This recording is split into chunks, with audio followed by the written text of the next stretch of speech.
All right, welcome back to another soccer edition of Bottom of the Net. This is episode 20. Happy Thanksgiving to everyone out here in the U.S. I know the owner, one of the owners, Cam, said that there wasn't going to be an episode this week, but because of the World Cup, there's just so much going on. We kind of just wanted to keep it going. So this is going to be the only episode coming out this weekend. Basketball and football, American football, will be back next week for sure. So you will get your usual 3 uploads next week. This week it will solely be based off soccer. Football. So, whatever, man.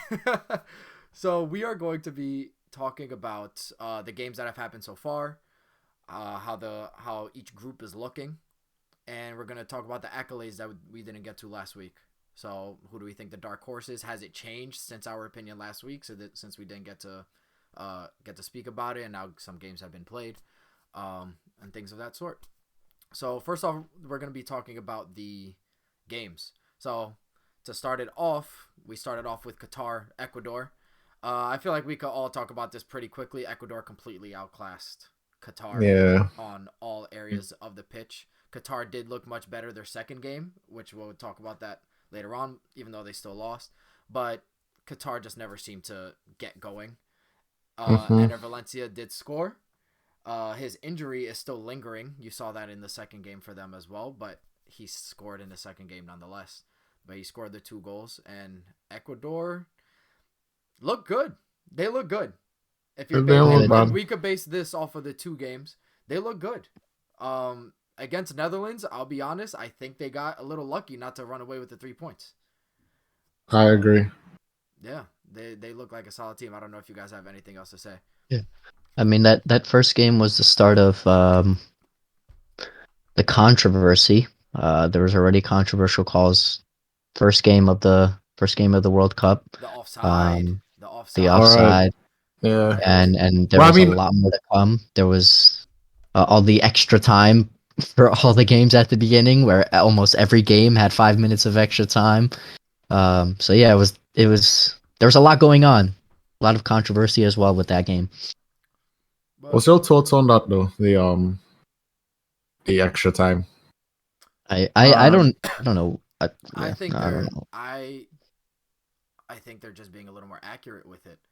Yeah, that's exactly what I believe as well. I think they're really just trying to knock down on time wasting. How many times have we seen teams, especially, and the Portuguese league is huge for this, unfortunately, especially with the smaller teams, which I understand to a certain extent, especially if they go in the league. But there was an instance where Benfica earlier this year played against a team. They went 1-0 up within the first 5 minutes. They wasted time, I believe, a total of 50 minutes. Yeah, that's insane. That's insane. You know what I'm saying? So I'm all for giving it back at the end of the half. I agree, because it forces teams not to time waste or to be smarter with their time wasting. Literally. And we saw it with Belgium when they went up against Canada. Instead of booting it out, instead of reaching for fouls, they just passed it a little more. They're keeping the ball in play though, So I don't. So it's fair game rather than just like rolling on the ground, exaggerating injuries. Yeah, I don't mind it personally. Yeah, I agree. There has been a directive from FIFA that's come out for this World Cup that time wasting needs to be cut out. They want accurate, like real accurate added time. Out of an average game of football, 90 minutes, only 60 minutes gets played. 30 minutes is what gets wasted normally.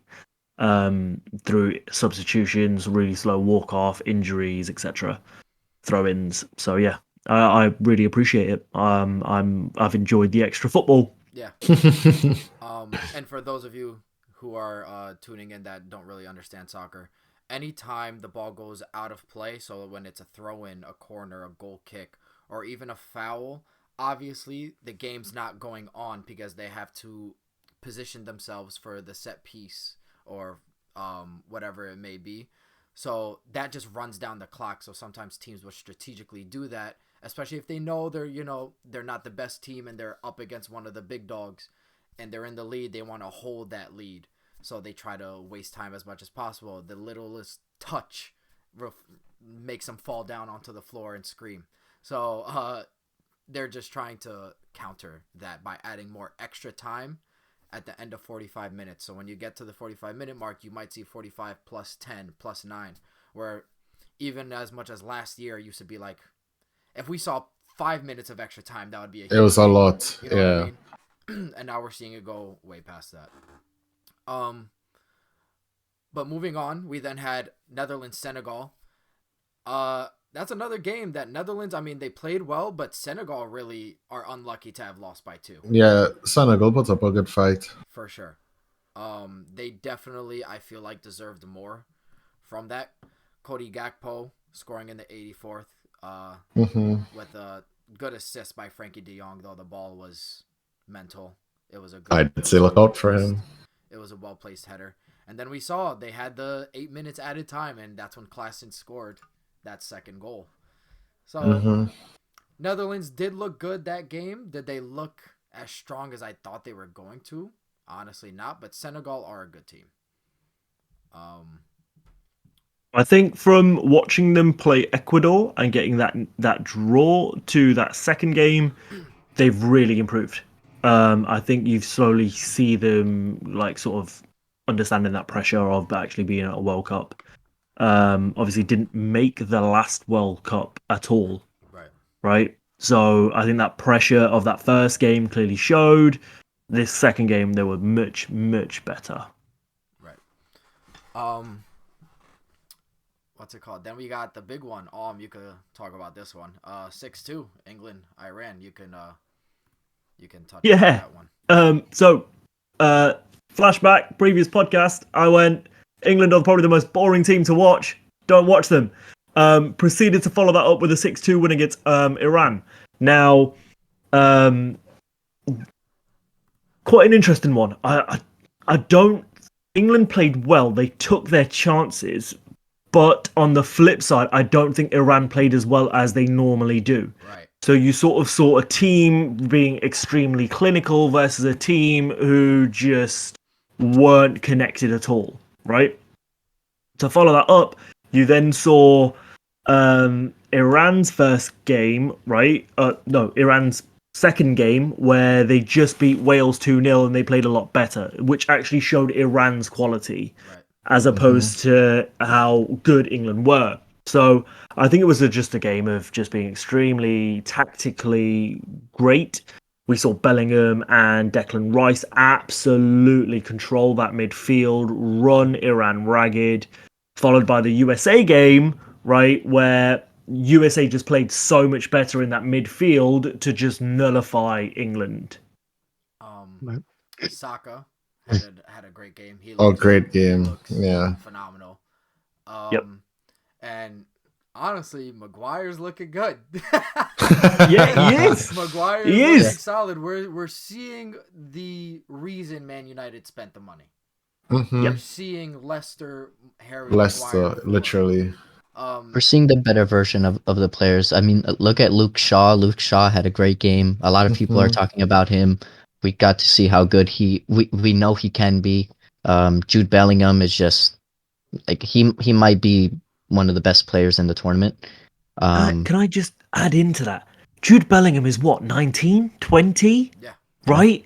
Teenager. Like, how good is he? Sorry, carry on. But just wanted to throw that out there. He is outstanding. Like, for a kid, he's so good. And just to talk about it really quick before I go on to the next game, if this matters to anybody, it just shows how clinical England were in against Iran because their expected goals were only 2.1. Yeah. Whereas Iran, I mean, obviously, quote unquote, played above their weight. Their expected goals were 1.75. They scored 2. But they only had 5 shots less than England. So that shows how clinical England were that game. England really were, yeah. What I do want to quickly just add, because I do want to talk about the USA game just a tiny bit. England surprised me, right? But they did the thing that I said they were, which was really boring. But I really like the way they did it because they tactically did that, right? They did not need a win from that USA game. So you only ever saw 3 or 4 players attacking and everyone else stayed back. I think that was a tactical thing that Southgate actually did, because it's tournament football, right? You play games every 5-6 days, and you will see teams and managers do this in this sort of a format, right? Where they won't play that well, but they won't put in 100% because they know there's another game around the corner. They knew that getting a draw out of this game still keeps them top of the group. And now, actually, if you look at it, I believe England would play, if England topped the group, England could play France in the quarterfinals, right?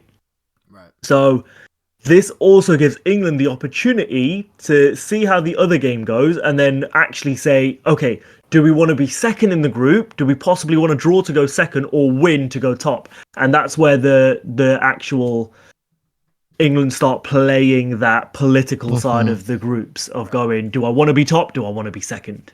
Right. Another thing to note before we move on from this game, Iran's keeper got demolished in that injury. And I feel like that could possibly also play a part in the clinicalness of England scoring 6. Right. I don't know much about the keeper, but I feel like if your number one keeper, your number one keeper is your number one keeper for a reason. Right. And to just lose that to an injury, like a freak accident injury, to then bring on your substitute, like it's never gonna be the same. So Also, now, yeah. I'm so sorry, but one more thing. How long did it take for that keeper to come off? Yeah. Oof, yeah. Oh, right, So- right. Yeah, he Right? was down We completely for a forgot that. while. Yeah. He was down for 15 minutes, right? Clearly had concussion. And there's a concussion protocol, which basically means that if a player has concussion, they have to come off the pitch. To come off right? the pitch, yeah. They have to come off because you're trying to protect them from dementia and things like that, like onset dementia, because of these physical injuries. And can I just add Now- real quick, for you guys that don't know, any type of head injury, even if it's not a concussion, there is concussion protocol where the player has to come off, but any sort of head injury, game has to be stopped. Like ball is dead, you have to attend to that player, even if they're faking it, which does happen. Yeah. You can't risk it. So any sort of head injury, the game has to be stopped. Right. Which was another thing. So even if it wasn't a concussion from the keeper, it's a head injury nonetheless, and the game continued. 100%. Which was another huge thing. This was my issue. So the keeper had that massive injury. Clearly, he wanted to play on, right? Because you're at the World Cup, Right. right? You're at the World Cup. Every single player wants to play at the World Cup. I don't understand how the physios and the medical staff let that player stay on and actually gave him the decision to go, yeah, I'm fine. I'm playing on, right? Shocking. So after 15 minutes of treatment, he comes back on the pitch. He goes to take a goal kick. 3 minutes later, he goes, no, I can't do it. Can't take this goal kick. I need to come off. That took like 18 minutes. It should have taken 5, right? Your medical staff should clearly go, right, if you can answer A, B, and C questions, no, you can't. You need to come off. It's not a case of going, how do you feel, right? Because he's out. He was out cold. So there has to be a point where you just go, you can't play on, get off. Yeah, and I think that's something that that FIFA and the actual organizing health body needs to take a look at, because it's detrimental for players. We can't have, like, just from the physical health side of things, we can't be having that in football. It just was not on. So they need to set a standard. And just a quick fact, before we do go to the next game, you said that there's about 30 minutes of time wasted.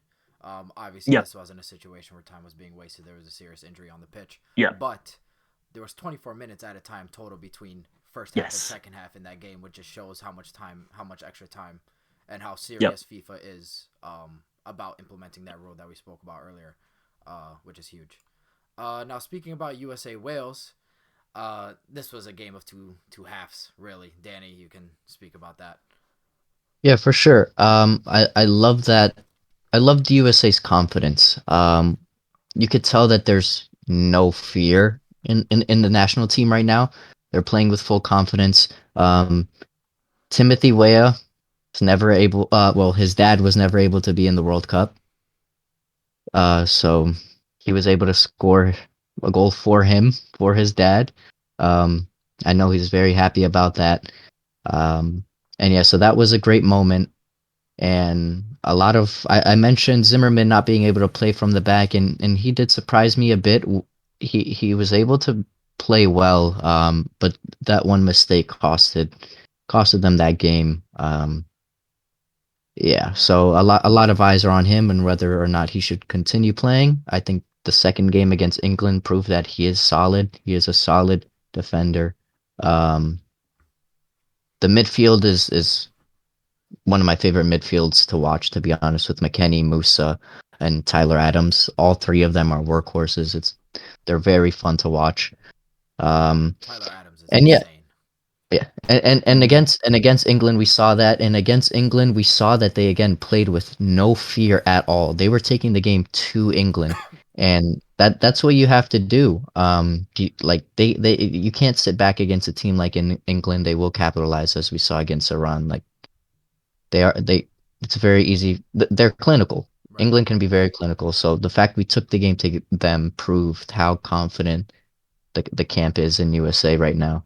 But yeah. Besides the midfield, who definitely are standing out a bit, Robinson, your left back, the last couple games plays for Fulham in the Prem. He's been insane running down that left wing. Yeah. And that's causing a lot of problems because what you'll see is on the left wing, Pulisic will cut into his right, and Robinson will be overlapping on the left. So defenders tend to scramble a little bit because they don't know, okay, should we watch Pulisic cutting in onto his right foot and trying to blast that or send in a cross, or are we worrying about that overlapping run from Robinson? And Robinson has been bombing up that left side, and he's playing well. He's getting back, though, and putting in a shift defensively. And it's very easy for USA right now. They just need to win the last game. That's all they need to do, and they go to the next round. And so Wales just yeah. You could go. No, I'm gonna go for a quick question. Personally, looking at it, I think that Pulisic has been extremely disappointing over a game and a half. Right, that first half of the Wales game, I thought he was good. I think he's been really disappointing for against the England game and also that second half of Wales. I just wanted to hear your view on it as well, just to see what you think of Pulisic. Oh yeah, I think he brings something that a lot of other players don't have. And he is the captain after all. All eyes are on him. So I really hope that he capitalizes on that and is able to take that pressure. We saw for his club, he had a good run of scoring and assisting and getting in the net, and that right before the World Cup, not so much. So he's clearly been on and off, but I'm happy how USA are playing as a team overall, though. Right. And Wales, to be honest, I feel like this is something we've expected from them. They're not playing with the same. They're trying. They're definitely putting in a shift, but they're not the same Wales from the Euros a couple years ago. Not a couple years ago, the Euros before that, when Portugal won that, they reached the semifinals. Bale is definitely falling off a bit. And there is a younger Wales side that's coming up. And a lot of them are playing Premier League football, so I do think it's one to watch for the future, but I just think this tournament wasn't for them. And this was a lot of those players' first World Cup. I mean, it was Wales' first World Cup in a long time, but first major tournament, I should say, for a lot of these younger Welsh players who I think will put in a shift later on. Can I just say I love how you just slipped in that Portugal win of the Euros. I love how you just naturally just slip that in. Just yeah. It's the only tournament we got, man. Now, really quick before we talk about two other games. So the next games we're talking about Mexico, Poland. Pretty boring overall. I say boring. They did go back to back, but like it was a 0-0 draw. Mexico, the issues that I brought up in the original episode showed. They're putting in a fight. They're putting in a shift. They're always gonna fight for their country, but there's the lack of finishing. We see with that game and with the game in Argentina. They created some chances. They get in and around the opponent's box, but there's just not a lot of shots on target and not a lot of big chances. And then for Poland, it was pretty disappointing for them to not be able to capitalize on that. But I feel like they were on the back foot a lot of the time during that game. They did change that around against Saudi Arabia a little bit. They were a bit more clinical. We'll talk about that later on. And then we'll talk about Denmark, Tunisia really quick before we talk about the two other big games. There's a big moment in Mexico Poland was the Memo Ochoa save, the Lewandowski penalty. Oh yes, Right. Yes. You're so right. Thank you. So Lewandowski wasn't able to score his first World Cup goal that game because of Memo Ochoa, which would have been a bigger moment now if they were able to get a result out of Argentina, but because they couldn't get a result out of Argentina, that save doesn't matter too much now. I don't know if they're completely out of making it to the next round, but I think the odds are looking slim for them. But yeah, that was a key takeaway. We'll go through the groups. Right. I'll share my screen and we'll. But yeah, Lewandowski did eventually get his first goal though, so I was happy to see that. To be honest, you could tell it meant a lot for him to get his first World Cup goal. Right, and then Denmark, Tunisia. I'm bouncing between some groups. I'm just looking at the games that day. Denmark, Tunisia. Tunisia put in a shift. Denmark. I think Denmark. I mean, it could have gone either way that game, but if you look at the highlights to that game, Tunisia really could have came away with 3 points from that game. They put in a shift, which is why I was a bit surprised by the result today. Australia versus Tunisia. I really thought Tunisia, because of how they played against Denmark, would come away with at least a point against Australia. But that's what the World Cup is about. The Socceroos. Now, Aiden, Argentina, Saudi Arabia. That was a huge upset. And said before last week that, the World Cup is full of upsets. Literally. And that was definitely the first, I feel, big upset that we saw. It was. I don't think anybody would have ever predicted. I had friends who don't even watch football betting on Argentina to just wash Saudi Arabia. But the way the game played out, like, it was really just a bunch of unfortunate events for Argentina. Argentina take the lead to what some would say was a relatively soft penalty. I know it's a penalty. The player getting dragged down in the box, it's a pen or whatever, right? Messi takes the pen, scores, slots it home. Simple as. Then we get to the 1,000,001 offside goals that just continuously happen. Messi scores an offside goal. Martinez scores a hat-trick of offside goals. Like, it's how the margin was so tight for so many of those goals, and everybody just expected Saudi Arabia to just get overrun, or like it would not continue to work, but it did.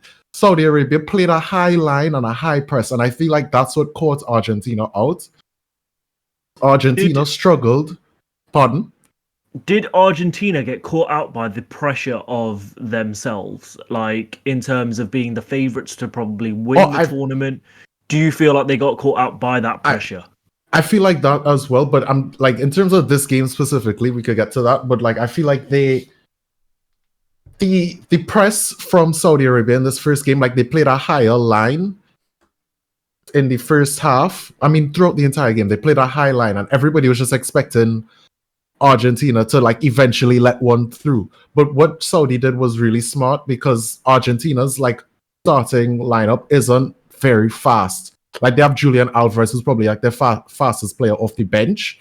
But like, starting wise, Lautaro Martinez, Messi's not what he used to be. Like, it's not very super fast. Like, if they played against Mbappe and Dembele for France, they would have gotten demolished with that high line.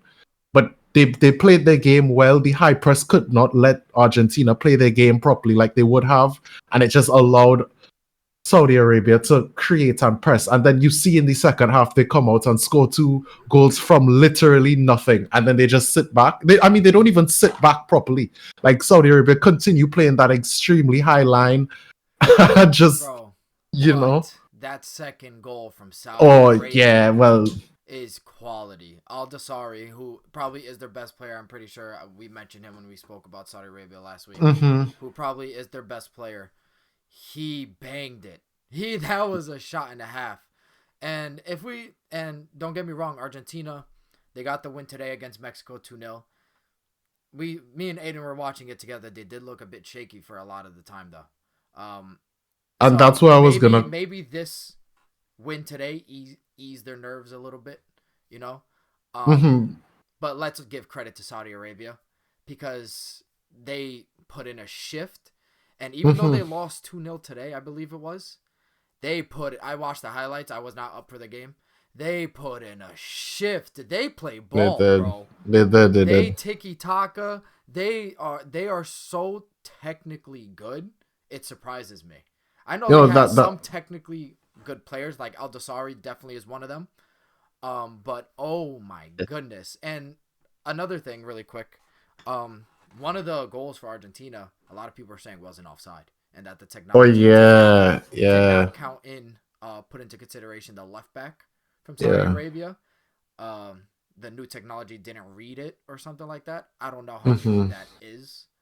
There But is a that's screenshot showing like the player's foot right. keeping Latoro onside, but when they showed the screenshot for the actual offside, they showed the other player, not the left back. Right. And the left back looks like he keeps him on, So being the furthest player back. again, at this point, it is what it is. It happened, but moments like that are game changers because then instead of 1-0 up, that's 2-0 up, and now Saudi Arabia have a bigger mountain to climb. Literally. Is that the same left back who got You mean Argentina? Yeah, sorry. fucked? Yeah, I was just about to bring that up. Actually, Argentina's left back got a horrific injury that game. Saudi Arabia's left back. Sorry. He had to get flown out for surgery. He had internal bleeding. Crazy. I didn't know that. Broken something. Oh. Dislocated jaw and some Yep. broken bones in his face. I did see though that everything went well. Surgery went well. Everything is good. Obviously, he's probably not going to be playing in the tournament. Yeah. But it's El Sharani, who's actually one of their better players as well, their left back. So, wish him a good recovery for sure. That was a horrific injury, and it sucks that you have to miss the rest of the World Cup. But you helped your team because that happened in the 90th, I believe, in extra time. You helped your country to a massive win. And now all of you got Rolls Royces. So did you see that? Did you see that? The Prince of Saudi Arabia gifted the Saudi Arabian team a Rolls Royce, a phantom All a Rolls Rolls Royce. Royce. Yes, That's crazy. A full day paid off. Oh, to be a Saudi player right And I now. believe Saudi Arabia made that a national holiday. Yeah, they Yes, did. they did. For They winning. actually did. Which that Yep. just shows And- how much it means. It meant to them, yeah. And now But it it's was Saudi deserved. Arabia, Mexico. Yeah, we're gonna get Crazy game. We're gonna get. That's to gonna be a crazy game. I'm We're telling you, gonna get to you that. guys have to watch that because that's gonna be crazy. There's And like then- two teams with crazy passion going up against each other. It's gonna be. I think what we've got to remember about the group is that everybody can still technically qualify, Yep. right? It's an open That's so even though Mexico are bottom with 1 point, so top is Poland with 4, Argentina and Saudi are joint second and third. Saudi are third by goal difference on 3 points. Mexico have 1. Final game to play. I think it's going to be a wicked group. Yeah. Final games, both of them are going to be awesome to watch. For sure. Mm-hmm. And then we have the final game of that day, which was France-Australia. Australia did take a shock lead. Well played though. It was well. I was watching. It was a well played goal. Yeah, it and was. a good finish. And before even France came back, Lucas Hernandez, horrific injury, had to get subbed off. His brother came on. I saw a post today. I was telling Aiden that he's considering, like, Retiring. Yeah. because of that injury. Wow. Because of the seriousness of it. I think it was ACL. And I think he's Which is, it's. I think it's really upsetting for 2 reasons. First of all, obviously he got subbed on for his brother, right? And I think I can't remember, but I think the last time 2 brothers played in the same team, right, at a World Cup hasn't been since maybe the 90s, maybe even the 80s. Like, what a great day for the family that would have been to see 2 of them playing. It really, really is upsetting. Right. So hopefully his recovery goes well. He is a banging player. Lucas is the one that plays for Bayern, right? Yes, Yeah. and Theo plays for AC Milan. Right. And it's Bayern being one. top 3 clubs, top 5 clubs in the world. So definitely wish him a speedy recovery. But after that point, France got back into the game. We saw typical France. And they won 4-1. We saw Mbappe score. Ousmane Dembele has looked really good this tournament. Mbappe, you see his pace is just that's his weapon. Not saying that he doesn't have anything else about him, but his pace is ridiculous. He's literally probably the fastest player, I want to say, at this tournament. And you got Giroud, 36 and scoring. Got 2 that game. Did not score today, which would have, I think, broken the record and make him France's all-time top scorer. Score internationally, which would be insane. That's why I say a lot of people don't speak about Giroud a lot. They do, but they don't.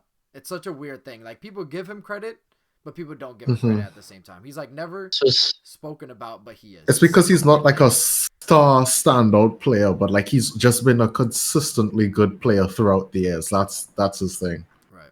This was talked about on Spencer FC's podcast as well. A similar player to Giroud would be like Dzeko, where he's not talked about crazy, but super consistent.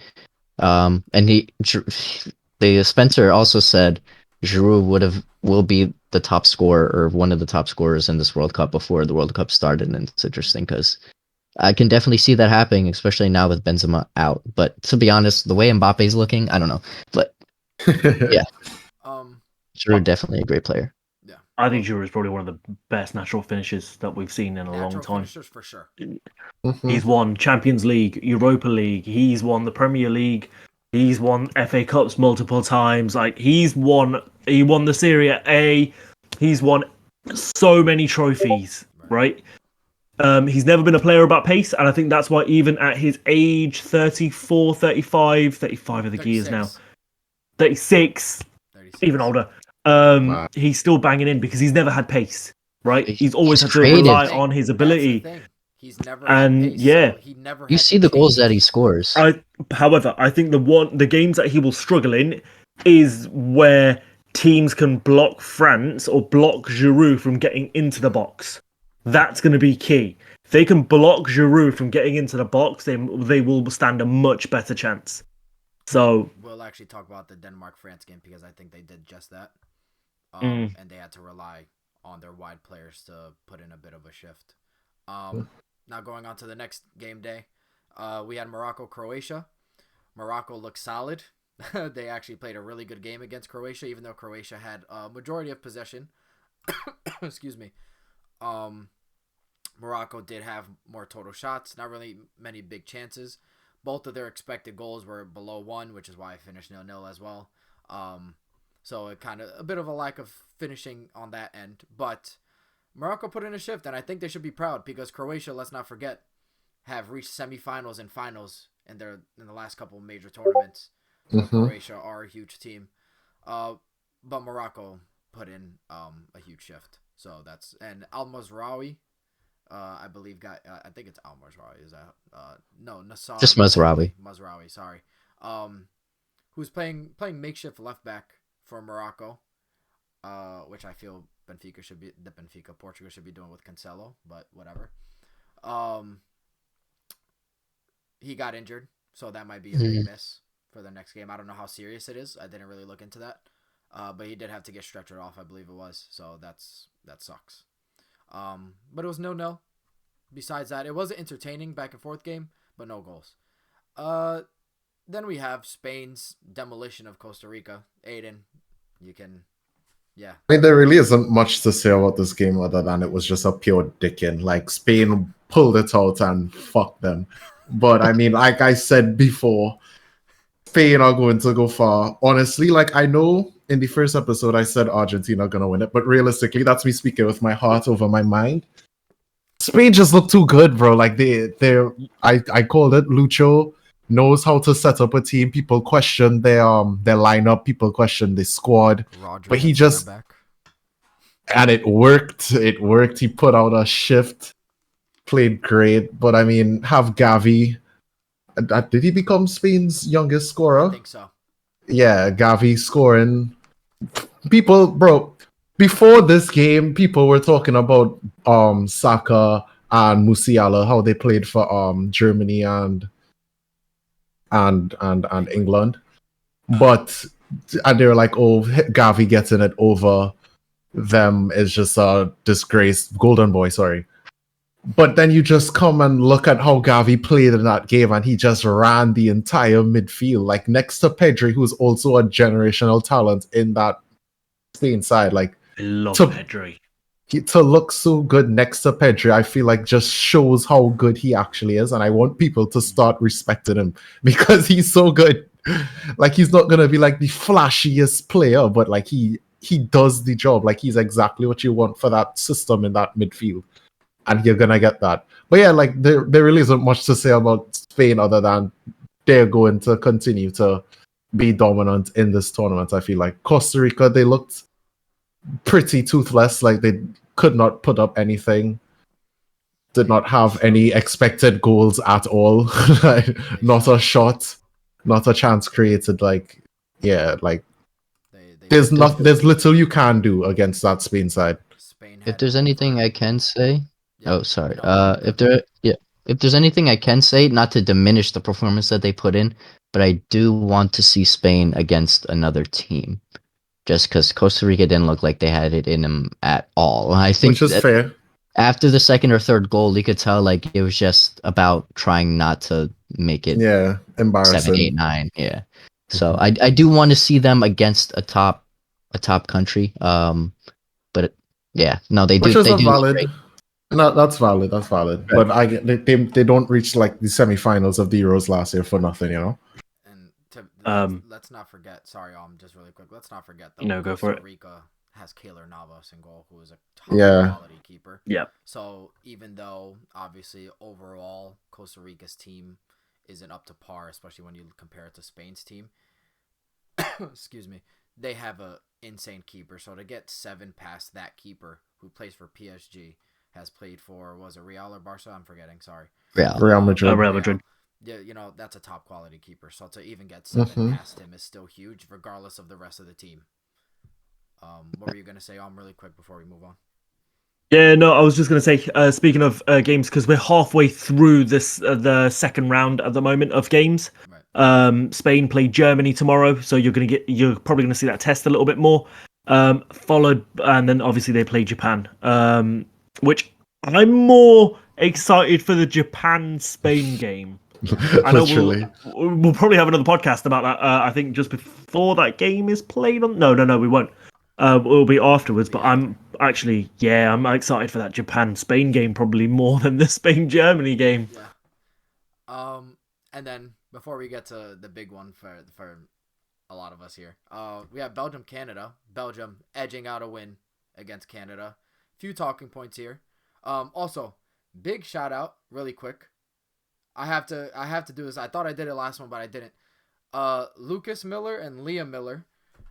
So me, Aiden, and Danny all became friends through above me, because he used to Twitch stream, right? So this was a long time ago, years ago. 2013. Yeah. So there was another guy. His name was Lucas.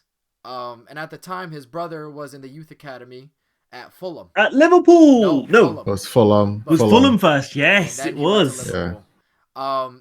So Lucas's big brother, Liam, got a call up to Canada. So he's playing for Canada, and he actually got subbed on for Canada during this match.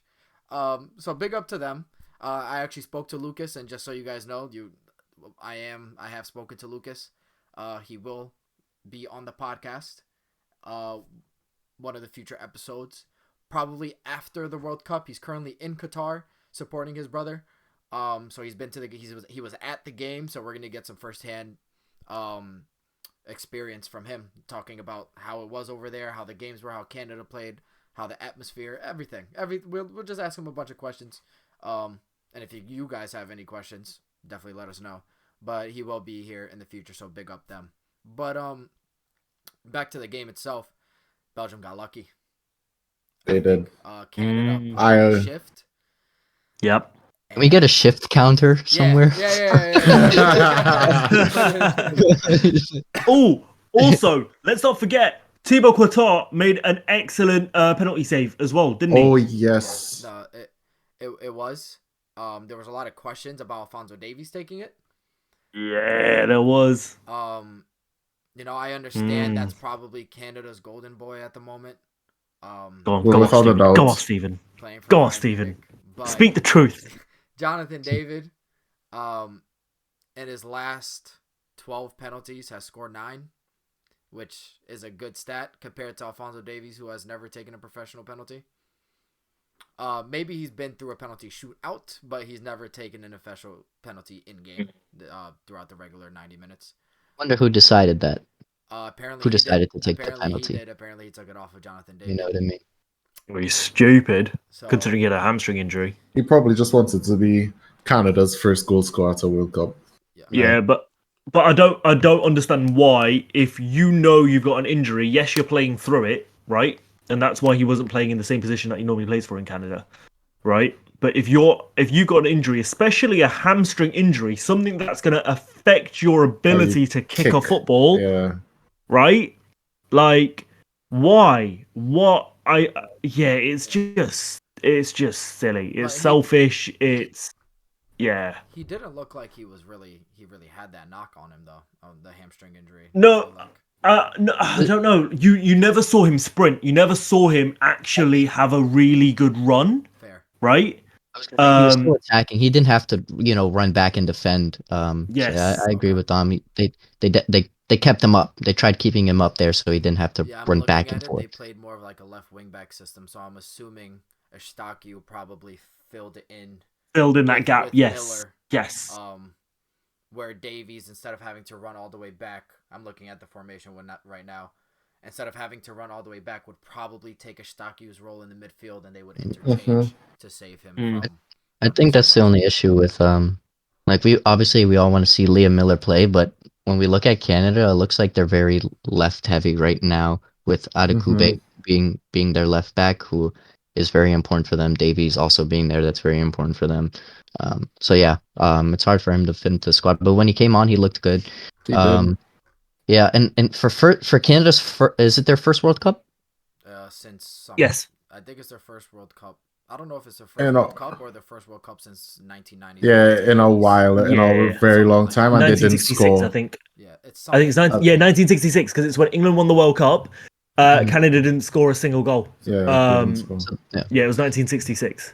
So they proved why they're there. They proved why they're there. Their defense was solid against a team. Belgium, when you look at their team and you see Lukaku and De Bruyne playing with each other. Lukaku didn't play. Batshuayi, yeah. Batshuayi. You see that, and then you see they can sub on people like Trossard, who is crazy. Hazard is there, obviously but Belgium is an insane team, and for Canada to be able to control them the way they did and keep it only, what was it, 1-0? 1-0, yeah. 1-0. That it proves why they're there and how good they're starting to get. So I really hope that they get keep up the performances, whether they win or not. I think to have a 2.63 xG against Belgium, who only put up a 0.77, is insane. Like, they literally dominated them from start to finish, first and second half. Like, it's insane that they didn't manage to put one past them. Shots. You know what I'm saying? 20. That's some FIFA stuff right there. That's some football manager stuff right there. Yeah. Courtois, of course, man of the match, had an insane game. But they gave it to De Bruyne. Talking point. They gave it to De Bruyne. They did? And De Bruyne said, "I don't know why I got this award. I'm assuming it's because of my name." Yeah, that. But was it fan voted? I saw somewhere saying that the man of the matches have been fan voted. I'm not so that might be why. But I think a good thing I want to point out, just for the people that like to watch the MLS, Canada's team is so MLS heavy. Almost their full back line plays for Montreal Impact, and for them to be able to play the way they did on the biggest stage in the world, props to them, and it shows the quality that's coming out of North America right now. So definitely props to them, just because of how many MLS players are on that team. I just wanted to say Kamal Miller, what a performance. One of the centre backs really, really stood out to me. Being able to manage that team and that defense, he was a real leader. He did extremely well. Very, very impressed by him. I wouldn't be surprised if he has another game or two like that, especially another game like that. You might even see him over here in England. Yeah, no, for sure. His current market value is around 3.3. So If Doniel Henry can go to England, if we think then about so can 3.3, fucking that's just his market value. So he could push a solid 8 to 10. Yeah, another quick shout out to the. By the way, for you guys that don't know, Canada's manager is English, but he did extremely well with the Canadian women's team, and that's how he's now the Canada men's team. He won the silver medal at the Olympics with Canada, I believe. Okay. He did extremely well with the women's team, and that's why he's now come over. And actually, you saw how they played tactically. It was Canada were really good. I thought they were really good. What let them down was the finishing. Right? They were just shooting from silly positions, and that's why we kind of saw 22 shots. But they played well. They did play well. And now to the next game, because I do want to start getting through these games. But those were some big games. And Japan, Germany. Oh man, was I happy to see Japan beat Germany? Mate. For all of you guys, I think I mentioned it last time. I hate Germany because they always beat Portugal, but they have such a good team. And me, and Danny, and I don't really know about Aiden, but we just have this pull towards the Japanese national team. So it's like, how can you hate on them? It's one of those. I was actually you know at work watching it. So I was at work watching it. There was nothing to do at work that day, so it was fine. But yeah, they played well. They played very well. Second half, you saw that. I feel like Germany kind of put the brakes on a little bit, where Japan just put a shift. Yeah, where Japan just took it to them. Former Arsenal man scoring that goal to make it 2-1. Asano. So that was a great finish, by the way. Class. I know he was super close to the keeper, but to lift it up hard. That's a hard goal to score. And with someone behind you as well, putting pressure, trying to pull you back, that was a great finish. It's very easy to kick it straight to the keeper or over the crossbar. And I saw a lot of people questioning the keeping, but that's just a class finish. No, yeah, it was. Going low is what most people do. Right? So, yeah, really good finish. Dawan, to tie it, he literally scored 4 minutes after getting subbed on, which was great for them. And you saw what it meant to them when they scored. You saw, and when they won, you saw what it meant to the Japanese. It looked like they won the World Cup after that.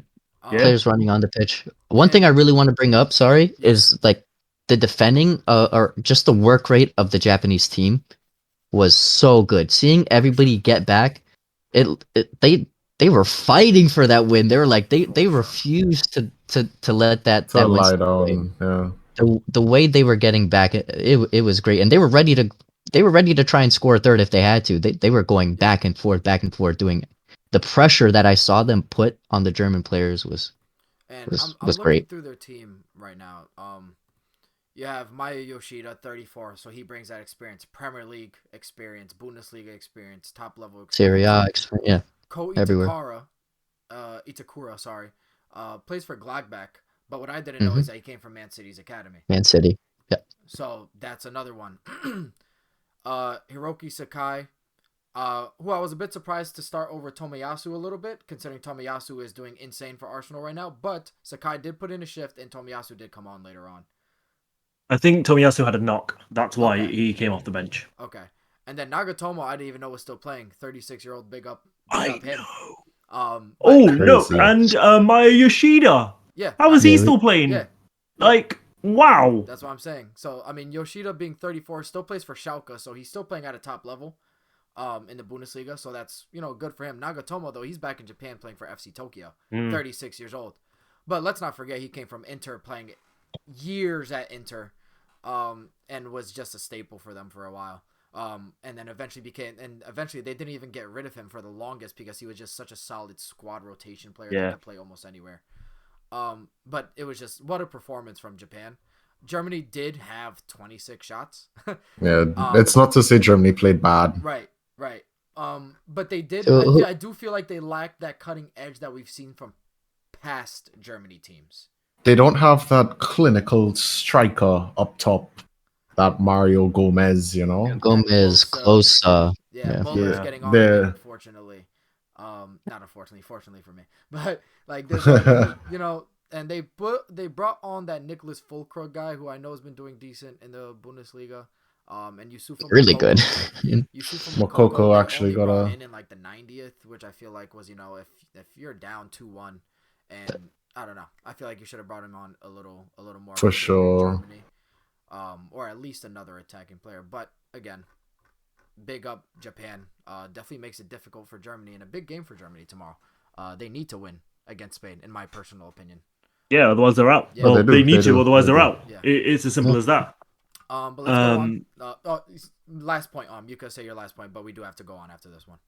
Yeah, no. I just wanted to say, for all of the way Germany played, which was quite intricate passing, Japan scored from 2 direct goals. It was literally over the top of the defense. Right. Bang, goal. Second one, exactly the same. Bang, goal. Sometimes you don't need to be intricate. You can just go.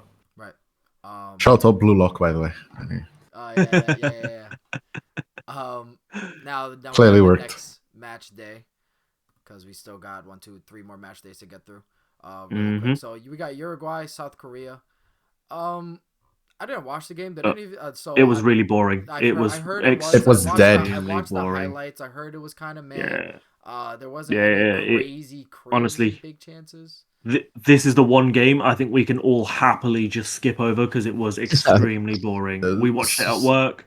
It was the first World Cup game that we all turned around and went, "Do you know what? Let's turn that on in 20 minutes, see if there's anything that happened." Turn it on in 20 minutes, nothing had happened. Suarez was dropping a stinker. Yeah. Yeah.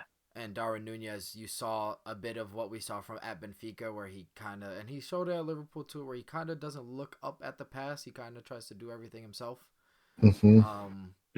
Whether that be a cocky thing or him just be like his awareness just not being there. You know what I mean? I feel like it might be a bit of both.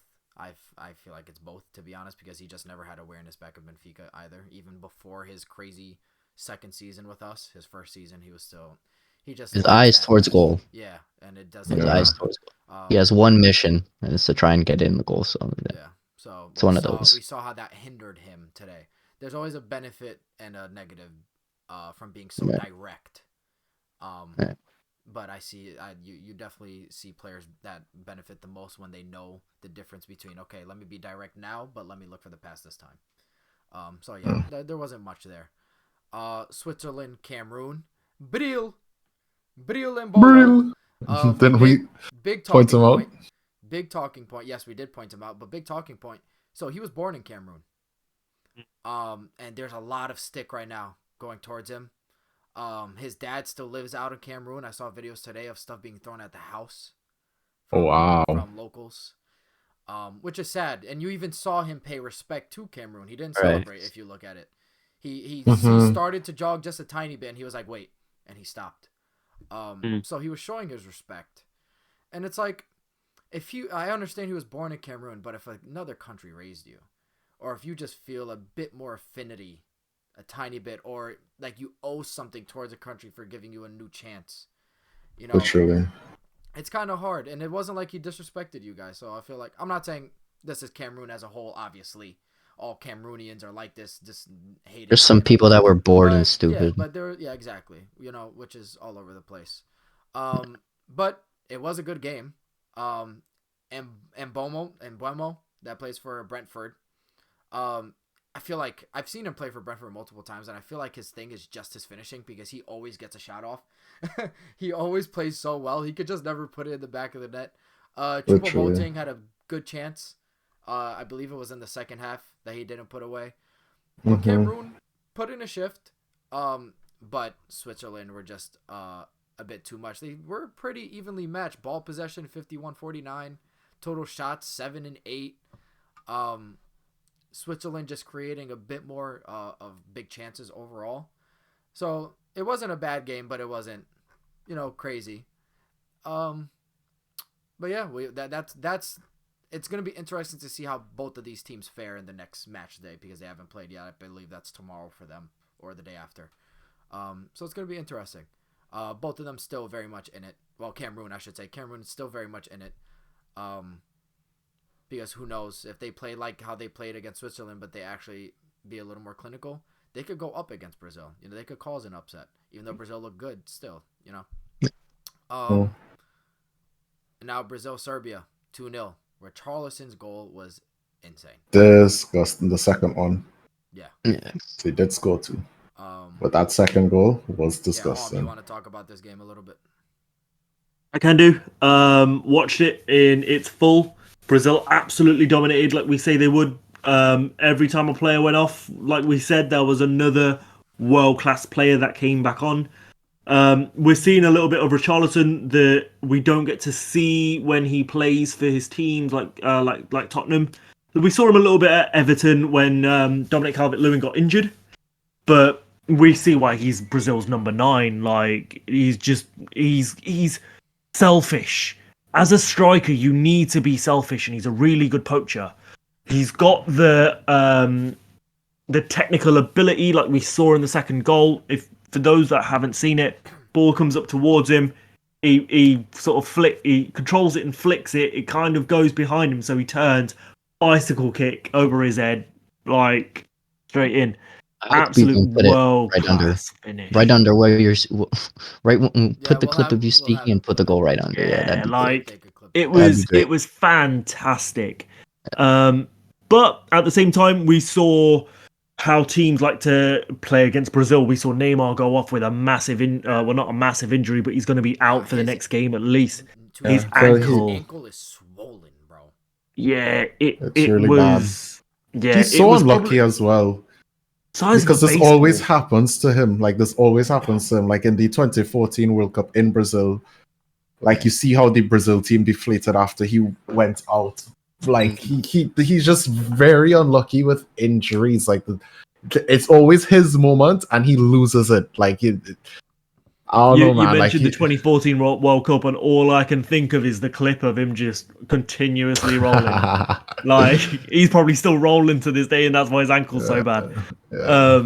He got 10 fouls before he went off in this, like the 20th minute or something. No, he came off in the 79th. He came on 79th. But yeah, 10 fouls. 10 fouls.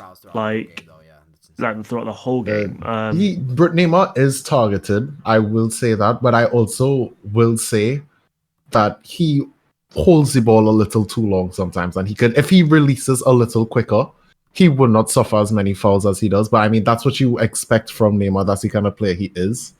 Yeah, his role is to win the ball higher up the pitch, bring those fouls, allow the team to get forward. It's something he does really, really well. Yeah, but then it's one of those where he's suffering from his own success. Like it's what you expect for him to do, but at the same time, like release the ball a little quick, and you're not gonna suffer as many fouls as you do, and end up in this predicament that you're in right now. Right. To go back to what was saying, the Richarlison, him starting, like it had to pay off, because if it didn't, people like Firmino didn't play. Firmino's didn't get called up or didn't play at all. One of the two. He's not called in the squad. He's not in the squad. So Richarlison had to perform. He has to perform, because with somebody like Firmino not being in the World Cup at all, like you got to show why. You got to show why he's. You got to show why. Yeah, I was just about to say. You have to prove why you're playing over them. So yeah, he did that. And honestly, like I've told multiple people, I've told Aiden this multiple times. I've told other people, I don't really rate Richarlison at club level. Obviously, but for Brazil, he's been insane so far. Mm-hmm. We'll see how he continues the next 2 games, because he is the type of player that lets stuff get to his head. Definitely an ego warrior. But I'm not. He put on a shift. I wasn't gonna say. But he did well. He did well to score both of those goals. They were insane, and you saw why he was getting big money moves. You know what I mean? Yeah, and Serbia, they do have the quality. If they get get a result against Cameroon, we could, or even Switzerland, we could see them sneak in. That's not their hopes done. But it's the same thing with Cameroon. You know what I mean? It really depends on how the second match day goes for them. we have to move on. Now we got Portugal, Ghana. What a boring first half. I absolutely hated it. I'm going to talk about it a little bit before I go to the rest of the guys. First of all, me and Danny, our father hates Danilo Pereira at center back. I don't. It's just him. I don't want him at center back. Yeah, I think Antonio Silva should be playing over him, or even Pepe, because I feel like Danilo doesn't really play. I mean, he's been playing center back for PSG a little more recently, this season at least, but he just has a mistake in him that just costs us too much, especially when we have Rafael Guerreiro on the left, who also has mistakes in him from a defensive point of view. He did really well going forward, passing the ball, connecting play, but defensively, his marking is mainly what lets him down in his defensive awareness. So I really hope we see a change there. Ronaldo scores a penalty. It is a penalty. I don't care what anybody says. You look back at it. Ronaldo touches the ball. The guy kicks him. Aiden smiling. I know. And Aiden, if you're saying the Argentina thing was a penalty, this is a penalty. Bro, honestly, I'm gonna look at it right now because I only saw it from one angle, and from the angle I saw it look like the guy hit the ball. I'm gonna look at it now, and I'm gonna get back to you. I'm gonna continue talking, and then Yeah. Because he goes in, he gets the ball, and he gets the man first, and then he gets the ball. So you can see that angle. Yeah, but it's from the back as well, which makes it a little. Yeah. Mm. But we saw typical Fernando Santos football that first half, and it was just so annoying. There was just, and again, we saw another Ronaldo football team. You know what I mean? Like, it just, up until we made certain substitutions, which I was calling for so long, I was like, come on, guys. Bruno Fernandes did have a great game. I don't think Otavio should be starting. I don't know where he came from. Not that he's bad, not that he doesn't put in a shift for Porto, but I just think João Mario should be starting. He's never proven himself at João Mario should be starting. Palinha should be. Did you see Palinha? That even though he only got like 4 or 5 minutes of time, he was putting in crunching tackles to stop. Aiden has something to say. Bro, that's not a pen, bro. That's not a pen. Every day, bro. It's so soft, and like even if there is contact, it looks like he connects with the ball and a little bit of Ronaldo, bro. But it's also from the back. I feel like that's the main thing. Like, he tackles him from behind. I don't know. Was there contact? It looks like it's on the side. Was there contact? Not even from like through him, like through the back. He not like... only shoved him from the back. There was contact through the back. You just said it. There was not only contact from the back, but he also clips him. He kicks him, trying to get to the ball. That's a penalty. I think it's if that happened to Messi, that's a penalty. Yeah, 100%. Like, he knows it. Look at that smile. He knows it. Bro, honestly, honestly, I pride myself in being unbiased in situations like this, and I feel like that could be anybody there. I don't think that's a pen. Ronaldo or not, I don't think that's a pen. No, I think it's the how he goes down after the tackle that makes it look like it's not a foul. But taking away the theatrics of how he goes down, it's a pen. That's why, like, VAR's actually been really good at this World Cup, right? I think there's only been besides that one, but that's not VAR either. That's the technology. Yeah. That's the new offside tech, right? That's not even VAR because there's now 7 referees, I think it is, in the VAR room, like, watching over. There's no way that's not a pen. Like, we've seen really good decisions so far. Penalty as well. Broke record with that. Yeah, he did. 5 World Cup goals. Yep. 5 World Cup. Yeah. 5 World Cups. I don't know what the exact. There you go. I also didn't like the system that he started off with. He started with a 4-1-2-1-2, which we don't really play. It was a weird system. It was a very weird system.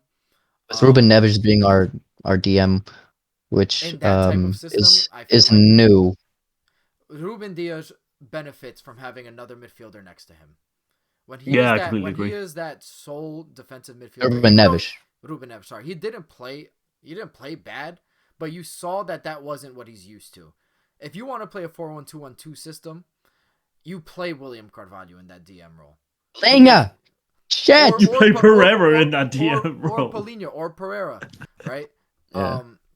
Which William Carvalho, I was actually very, very impressed with when he came on. By the way, which Jay was solid. I know I don't We really. kind of thought his time was over, but Yeah, and I don't really rate him too much. Not that he's terrible, but like, I just think that there's other players at the moment that could get called up for the Portuguese national team that would do better. But he put in a shift. He did what he needed to do. João Felix's goal, great finish, great pass from Bruno Fernandes. And a great João finish. Felix. João Felix, what? That's what I said. No, I'm just saying João Felix. The game he had was. It was all right. He was kind of not really there. I feel like. He made the pass to Ronaldo for the penalty win and got the assist as well. What I will say very quickly though, this is why Felix needs to leave Atletico Madrid. He's leaving, I think. Right?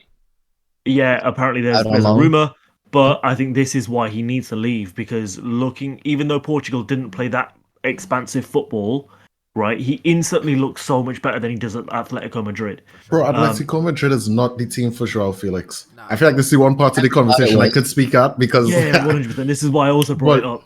But Joao is such a good player, and like I see glimpses of it when I watch Atletico, like as a Barca fan. But he's just not there. Like that's not the type of football. Like Simeone is a terrorist, a footballing terrorist, I should specify. But it's like he just plays negative football, and I hate to see such a talented player like him go to waste. I mean, he's still only 22, long career ahead of him. Right. He's been linked to Barca a few times. Like our president has openly said before that he wants him at Barca, and I feel like in a team like Barca and a team like Arsenal, like he's just going to cook. Like he's being wasted. He's being wasted, bro. Fuck Simeone, bro. Fuck Simeone for wasting anything. One thing I want to say about the first half, even though it was boring, Ghana had 0 shots that first half, and that's a good stat to have if you're a Portugal fan as well. They look so shaky. Portugal's defense looks so shaky on the counter in that second half, though. So shaky. Every time they got into the counter, up until Paulinho was there to start breaking the counter, I was scared for my life. Ups to Rafael Leão as well, coming on and scoring. And smiling while he did it. He's always smiling. We have to stop being so scared of picking these players. Like he was so confident in choosing Otavio to play, but is scared to is he listening to the fans? I don't know, because I feel like every Portugal fan or anybody who's watching it is like, whoa, Paulinho did so good. Oh, Leon is doing so good. But just I'm gonna throw another argument into the mix though, right? That lineup that started the game, was it strong enough to beat Ghana? Okay. Right? Yeah. So if it's strong enough to beat Ghana, surely some of the better players are better off not playing against Ghana, looking at the other teams in that group. Okay. I understand where you're trying. This is the way that I'm going to pull it across, right? So, like, you got, I was just having a look, because Goncalo Ramos, right? He came on ahead of Andre Silva, right? Mm-hmm. Like, Andre Silva is absolutely flying for Leipzig. He's really, really good. We saw Pepe take a break as well. Again, I'm just looking at it going, maybe, just maybe it was because it was Ghana, the easiest team of this group. Because the friendly right before against Nigeria, we saw how well João Mario, Gonçalo Ramos, Antonio Silva, the 3 Benfica guys played. And it was like, surely that performance was enough to get them in there, but I don't know. We'll see.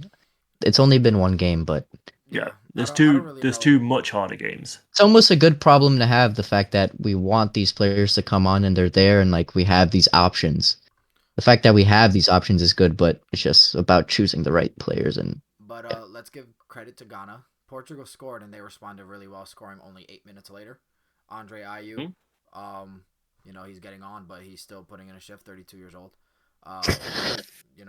Sorry, Danny. And then you could say that our substitutions, right after that, we put on Rafael Leão. A minute later, João Felix scores, and then Rafael Leão scores 2 goals back to back within a time span of 2 minutes. We responded 5 minutes later. But then in the 89th minute, Ghana score again, and it's 3-2. And then there's 9 minutes of extra time because of this new system, which I'm still completely for. But now that scares me. You know what I mean? And then you had the Diogo Costa thing, gosh. where Inaki Williams was smart enough, and no one communicated to Diogo Costa, so that's another issue that I'm scared about, because no one's communicating. That, someone's behind you. Like, it's just overconfidence. And we got so lucky. Yeah, the fact he put the ball on the floor in the last minute of the he game, did not know he when was all he there. had to do was kick that shit up. Like, Cam or Cal, put Bro. you can find it on Twitter or something. There's a thing of Portugal's reactions. The Portuguese Ronaldo's reaction is hilarious. where they're just like, put that in, because this is going to be a talking point, because that is ridiculous. And we got lucky. Unlucky for Inaki Williams slipping, and it was just that could have been a 3-3, and that would have changed the whole group. On this, shout out to Bakari with the C celebration as well, with the Su. Yeah, he did. Right, Ronaldo got pissed off by that. Yeah. Overall, Yo, your second mic's half. muted, Aiden. Overall, I know I was eating Takis. overall, second half, when we saw these substitutions, we did play a lot better. We did play a lot more fluid. The goal from Ronaldo, the penalty, did open up Ghana a little more to attack, because they were so happy to sit back that game. They were very happy to sit back and try and break on a counter. At the end of the day, we won, so I'm happy, of course. But I do hope a bit changes going into the next game. We spent a little bit of time on that match day, so I think we got to move on, because we still got 2 match days to get through. Qatar, Senegal, we spoke about this a little bit. Senegal, a lot more clinical this time around. Qatar, we did see a little more from them this game. They are the first nation to be knocked out of this tournament, and it is the second time ever, I believe it is, that the host nation has been knocked out at their group stage. They did have 10 shots. We did see a bit of a thief who looked decent. I don't know if Qatari players are... I don't know what the rules are, because we don't really see Qatari players play outside of Qatar.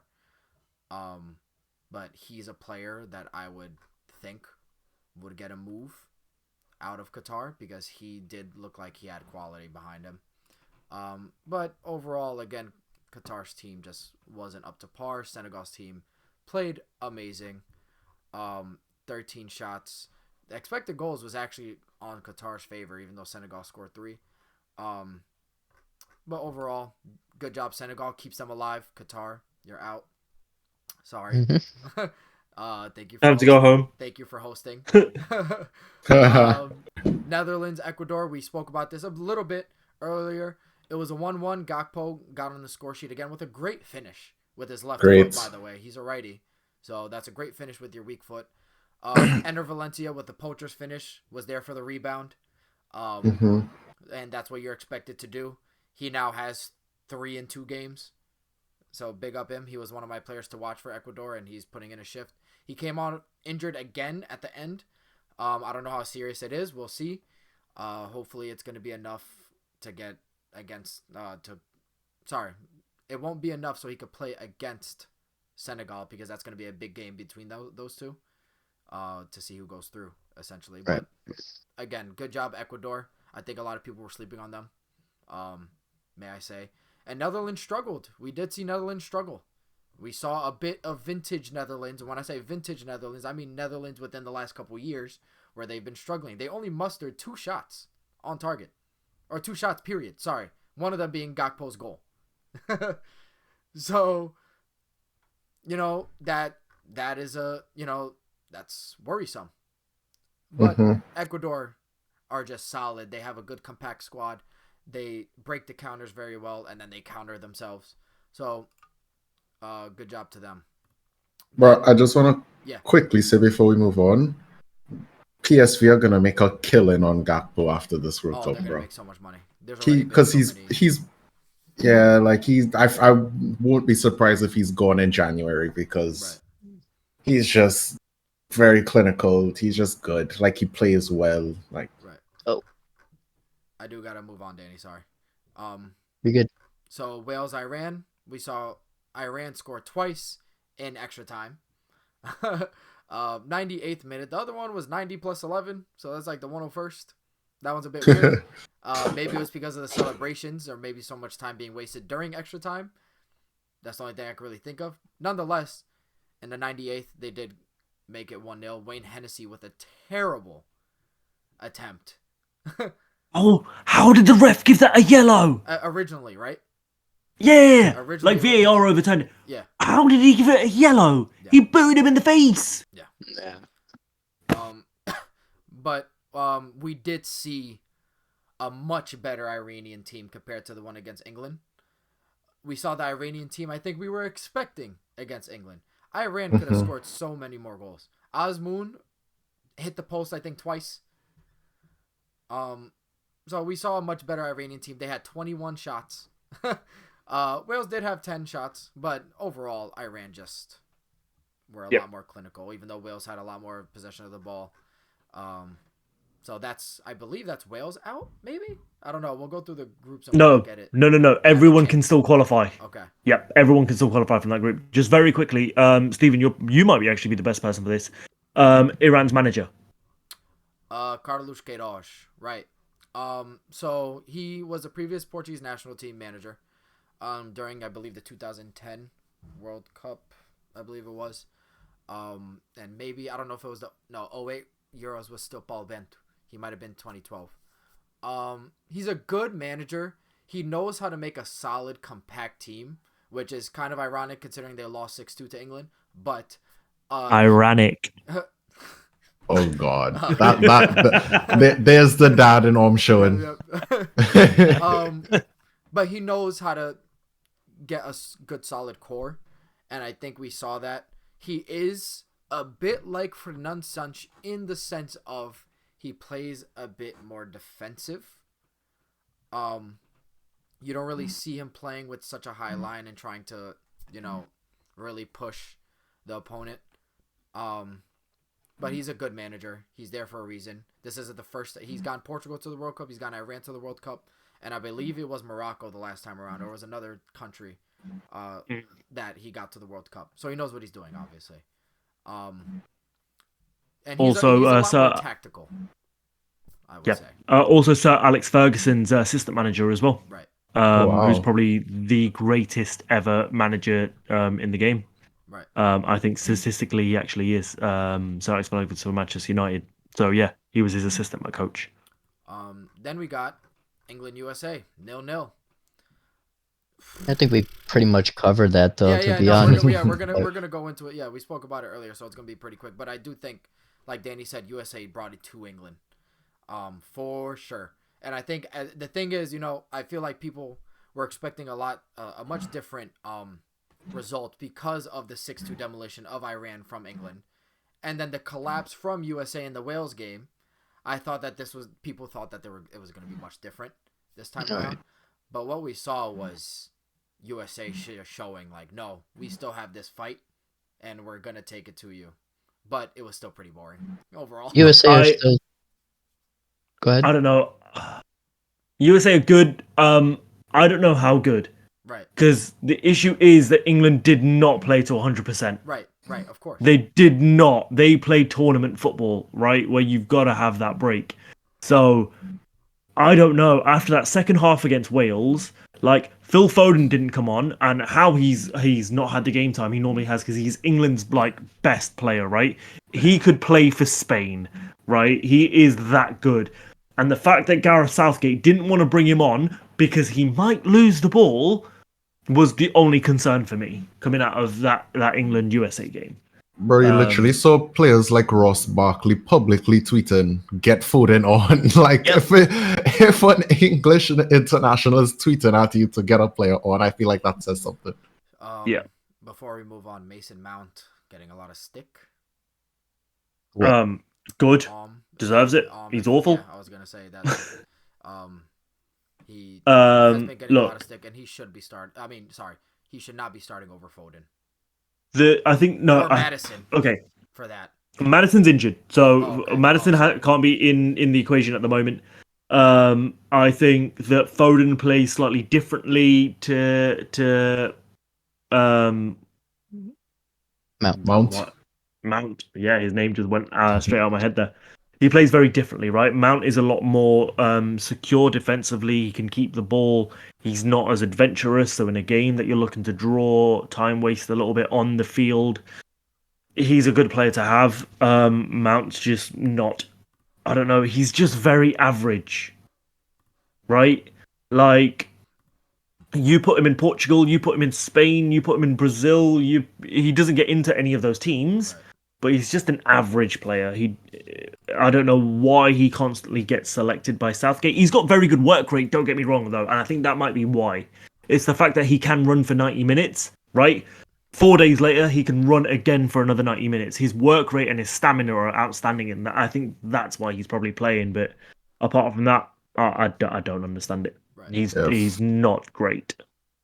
I'm gonna get through today's games pretty quick, just so we have a little bit of extra time, because I'm looking at the time we can talk. Yes. So we're gonna, just so we have some extra time to talk about the other things that I mentioned. Poland, Saudi Arabia. Poland winning 2-0, keeping their hopes alive. This game, Saudi Arabia put in a they put in a shift. Say they had so much more possession than Poland. They looked dangerous. I was watching the highlights. I was not awake for it.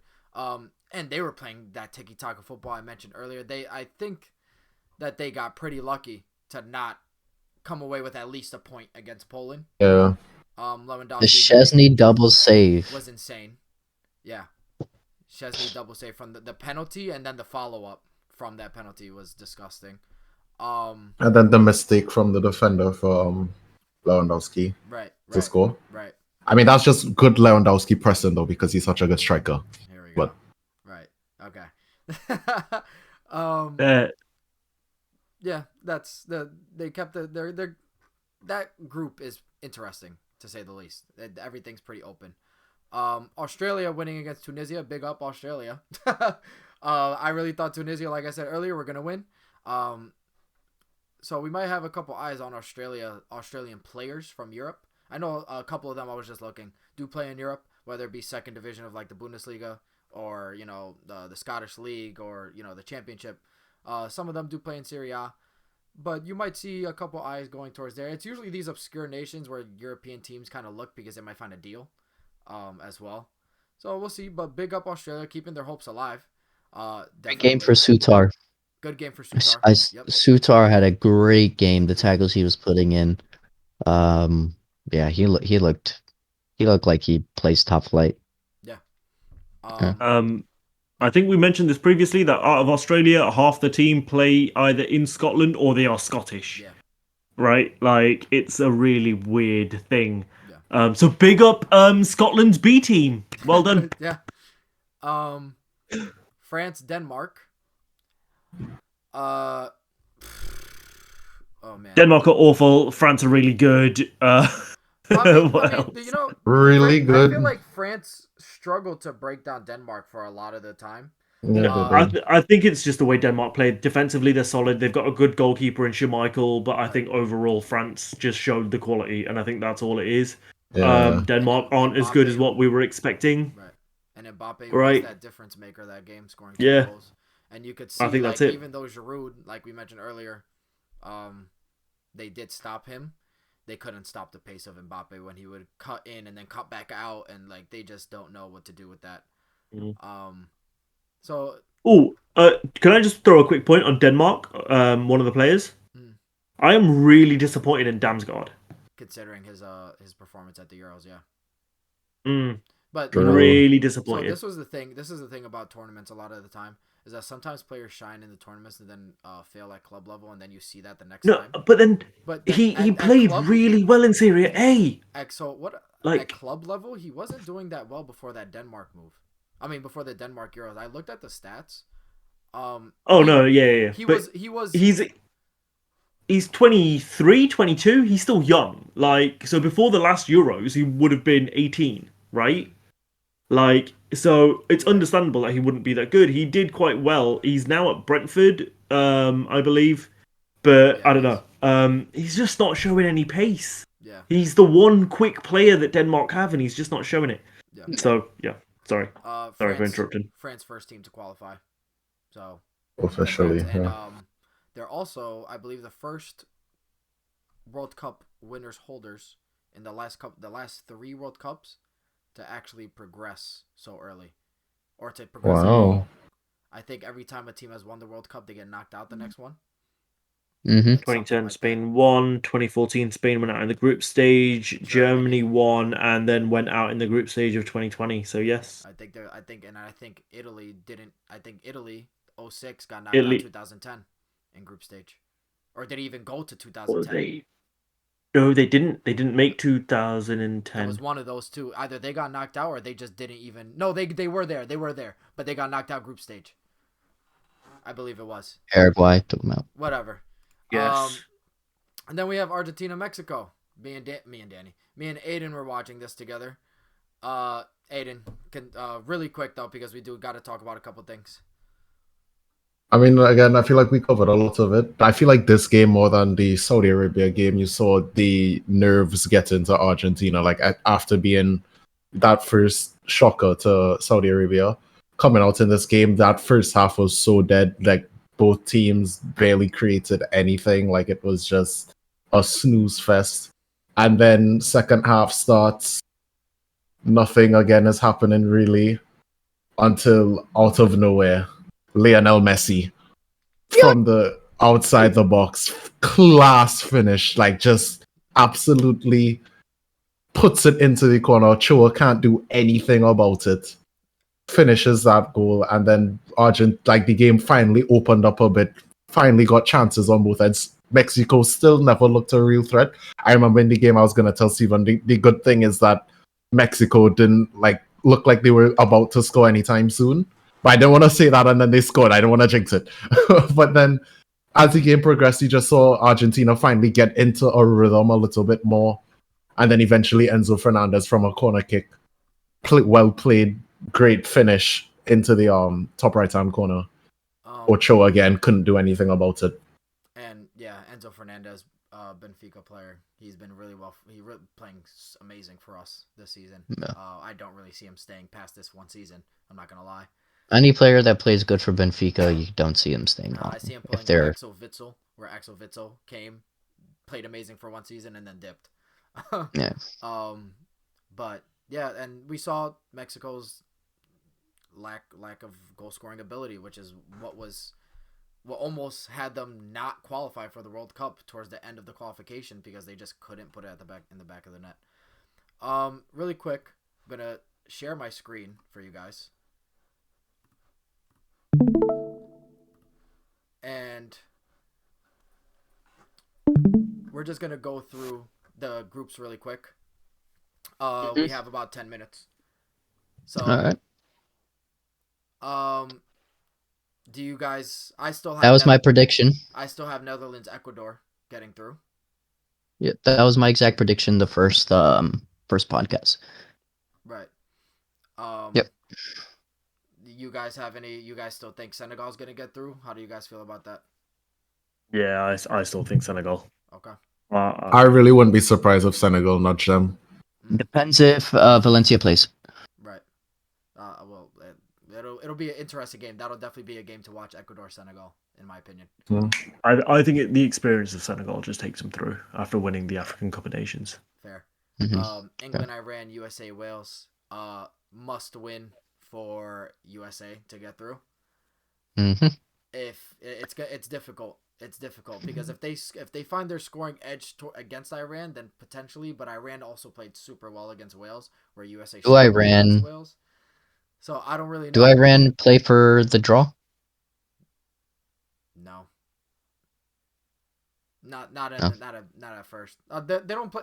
They're not going to be pressing super hard, but I don't think they're going to be necessarily playing for the draw either. If that makes sense. And a thing to note: these last games are all going to be played at the same time. Okay. Yeah. So are they? This is what I was just 10 a.m. and 2 p.m. Well, that's Eastern US, but yes. So I think what happens is that Iran play quite defensively. They try and hold depending on what happens in that Wales-England game. If Wales take the lead, you'll see Iran expand. Now Poland, Argentina, Saudi Arabia, Mexico. I'm not gonna lie. I think I see Argentina, Saudi going through. I think Saudi beats Mexico. I think Argentina beats Poland. Really? I That would be crazy. that's kind of what I want to happen. That's what I think will But- happen after seeing how the way Saudi Arabia will play. As long as Argentina beat Poland, I think it has to be, right? Yeah. But the walk, I think if they draw, well, no, if Poland and Argentina draw, Saudi Arabia win. That means Argentina are out, and it's Poland Yes. and Saudi Arabia going through. Yes. So it's a must-win, almost essentially for Argentina. So Yeah, they, it have, is, to, it they is. have to take the game to them. Yeah. Um, I mean, I expected also- that regardless. Yeah, because if Poland draw, Saudi win, then Saudi go top of the group, and Poland still go through, right? I'd also like to mention that teams who lose their first game in the group stage have an 11% chance of making it through. Argentina lost their first game, so Crazy. But But you're telling Spain me lost there's a their chance. first game And then won the World in the Cup. 2020 World Cup and then won it. So Mm. France, Uh, Australia, Denmark, Tunisia. France obviously already through, so it's going to be a battle for that second place. I honestly, it's going to be it's gonna be Australia, Denmark. it's Whoever gonna be wins that Australia, game goes through. Denmark. And it really depends. I mean, we've seen bits and I pieces. think Denmark take it. We've seen bits and pieces of OG Denmark in there, but Australia, they're not playing terrible. I mean, obviously you get outclassed by France, but they put up a shift against Tunisia. Sorry, I said it again. So who knows? That's really we'll have to see. It's really going to be based on that Australia Denmark game if that interests anybody. I think it's a 1-0. Socceroos! Spain, Japan, Germany, Costa Rica. This one's a bit tougher to tell. it is. Considering it's still only one game so far. I do hope Spain beat Germany, and I think Japan, considering they beat Germany, should beat Costa Rica, theoretically speaking. Mm-hmm. Wait, do you know what then happens? That happens.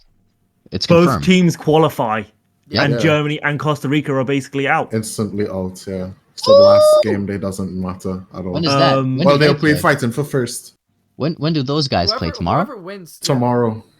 Yeah, tomorrow. I'll be No, at do work. you know Whoever what? wins tomorrow from these groups, whoever Yeah. wins If- goes through. Well, if yeah. Japan win and Spain and Germany draw, Spain have still basically qualified because of goal difference. Yeah, Spain are pretty much clear anyway Yeah. because of that Right. 7-0. Unless another madness happens. But Um, unlikely. Imagine if they lose 7-0. Imagine. Belgium, Croatia, Morocco, Canada. It's a tough one. That one's way too early. I This think. one, yeah, this one is very early. I'm not gonna lie. I still think Canada and Belgium go through. I think Canada will bounce back. But I don't I know. hope so.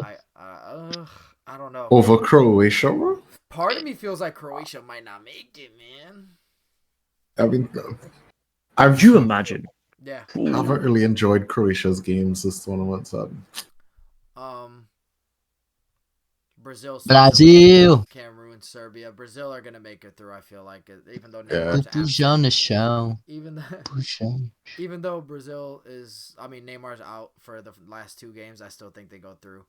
As far as this last one, I know I originally had Serbia, but I won't be surprised if Switzerland go through now. Switzerland I said were Brazil, always the Switzerland. favorites. Switzerland were always the favorites, but I Mm. just thought Serbia would have an upset in them. But after that loss, I don't know. I guess it's going to depend on the Switzerland-Serbia game. It's still early. They've only played one, but Yeah. we'll see. And then Portugal, South Korea, Uruguay, Ghana. Yeah. Not gonna lie. I mean, all teams. South kind Korea, of, Uruguay go through. I think no.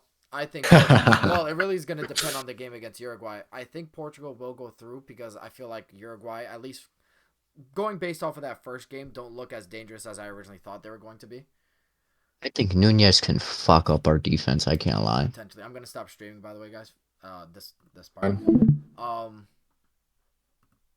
What's it called? Yeah. So I don't know. Do you guys still? Who do you guys think for that group? Portugal, South Korea, Uruguay, Ghana. Ghana didn't look bad though. When they actually opened up and played football, they looked dangerous. I need to see another game from all the teams, to be honest. I don't know. Because you didn't see much of what South Korea can offer. They didn't look good. I don't think they actually looked as potent as they normally do. I still think actually think it's going to be Portugal and Ghana. Right. Fair enough. I'm gonna go Portugal, Uruguay still because I kind of still want Uruguay. I mean, I wanted Uruguay to do good, but like they Mate, didn't really impress me in that first game at all. But I'll see how they look against Portugal. Really quick, Uruguay have a 54% chance of winning. Unfortunately, But because of time, we're not gonna really give too much reasons. Again, it's so hard with all these games going on. I think the dark horse of this tournament for me, I'm not gonna lie, especially after those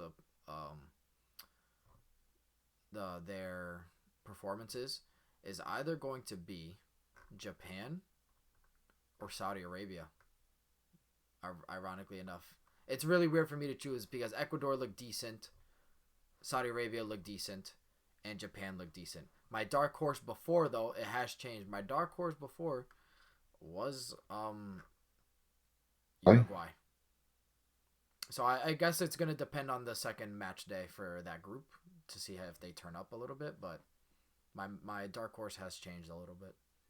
I'll do mine. Mine was Denmark and Serbia, but I don't know. I mean, they're still in it, so it's early. But I want to say now, Switzerland, and I don't know why, but I think Switzerland. It's a good choice. It's not. I think Saudi Arabia is going to do something similar to what Iceland did in the Euros when they did that run. I think Saudi Arabia will have a run similar to that. Yeah. gotta remember they're essentially the host nation as well, like next to Qatar. Yeah. So, my dark horse originally was Netherlands, and after the first two games, I feel like I can't say that anymore. Fair. If you know what I mean. They're just Not favorites. really a at dark this point. horse. Yeah. They're kind of just favorites, right? They Yeah, are. if You I can say they are because they weren't at the last tournament. Yeah, that's what I mean. Like, so I get before the start, if I had said Netherlands, it would have been like, oh, that's a good shout. Now it's like, oh, that's an obvious shout. So if I'm going for the not obvious, someone who I'm expecting to go far, it's so difficult. Based on my original, what I said originally, it might even be England. I think they could actually make the whole way. After seeing them, but my dark horses are definitely going to be Japan. I reckon they go semis. They go all the way to the Semis? Yeah, I have a feeling. That's crazy. It's gonna be African team. African team's gonna make it to the semis. And Aiden. Really Mine was Uruguay. They gave me a snooze fest. Out of just like the games that I've seen so far, I must say Canada because I really enjoyed looking at that game. fair enough. They played really well. That Belgian, like to outclass that Belgian team, takes a lot. And yeah, Fair enough. And one thing I forgot to mention really quick before we end this off, for Canada. So what happens at these tournaments a lot of the time is that you'll see players or rough gems get noticed that might be playing in not the top 5 leagues, but maybe in the leagues just below, such as the Belgian league, the Dutch league, Swiss league, or even leagues abroad. So sometimes big teams or European teams from the top 5 will notice these players and get poached up.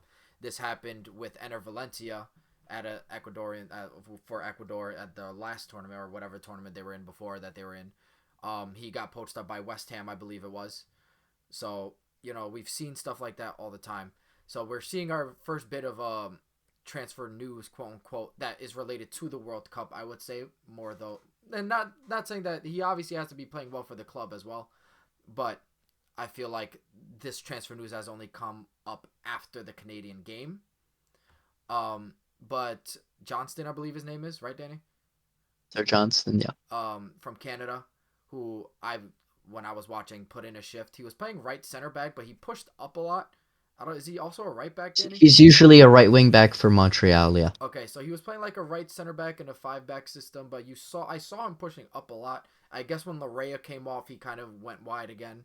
And he was putting in some quality balls. He's been linked to Celtic, which isn't a top 5 league, but Celtic is a team that's in the Champions League recently. Yeah. And it is one of the best, if not the best, Scottish team.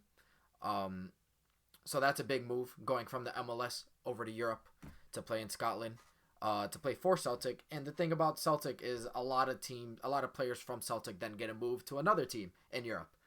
So it's a good stepping stone, I feel like. If he doesn't make the grade at Celtic, he goes back to the MLS. If he does, he gets another move. He's still pretty young, from what I know. Not super young, but he's like in his mid-20s. So it's a good career move. We'll be more on the lookout with that. But yeah, so that's gonna be it for this episode. If we remember things that we've missed out on, obviously we'll try to tackle it next time around. Next time around, we'll probably only speak on some more important games rather than every game, just because it'll be towards the end of the group stage, and we'll probably do what we just did and just go through each group and just kind of just talk about it a little more. But yeah, so that's about it. I hope you guys enjoyed. Does anyone have any last minute comments at all before we end this? It was never a pen. It was never a pen. Whatever, I don't bro. care what you say. Whatever, bro. Pai Espírito Santo, receba, graças a Deus, Pai. Okay. All right. All right. Thank you, guys.